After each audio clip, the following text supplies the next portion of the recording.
Bienvenue dans Marque-Page en compagnie aujourd'hui de Joëlle Braque de Payot Libraire. Bonjour Joëlle. Bonjour.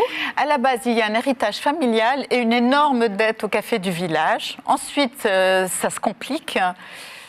Jusqu'où ça va? Ça va assez loin. Ça va assez loin. On peut compter sur Oscar Peirre pour ne pas lâcher le morceau. C'est effectivement une histoire d'héritage. C'est que dans les héritages, c'est tout ou rien. Si on accepte les biens, on accepte aussi les dettes. Et c'est ce que Jasper a fait. Il a voulu la vieille maison de village et du coup, voilà, il doit. Je crois qu'il a la quarantaine. Hein. Voilà, il est assez. Enfin, il a suffisamment d'assurance pour penser qu'il va venir à bout des choses.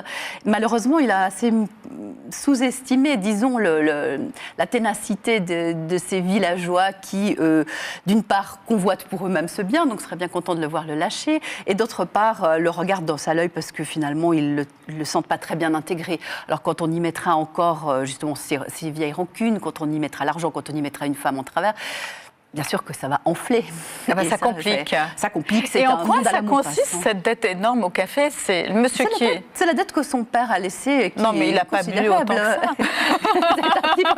C'est un petit peu plus compliqué que ça, mais il faut laisser les lecteurs le découvrir, effectivement. Je vous disais tout à l'heure que grâce à vous, j'ai découvert à ma grande honte Oscar Peirre, qui est plutôt... Il est romanche, donc il est d'ici.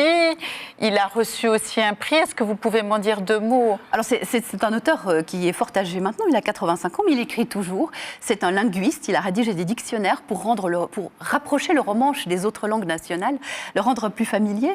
Et certains de ses romans ont été traduits. Et c'est quelque chose d'assez remarquable, en fait, qu'à l'occasion de son 85e anniversaire, un traducteur, qu'il faut citer ici, c'est Walter Rosselli, lui a offert de traduire ce roman en cadeau d'anniversaire. Et c'est de ce cadeau dont nous bénéficions tous aujourd'hui, parce que c'est un très grand écrivain, que c'est quelqu'un qui a à la fois le mordant, la sécheresse que peuvent avoir les montagnards, et puis aussi un sens de l'humour, une certaine tendresse, une admiration pour son paysage. Donc je vous arrête.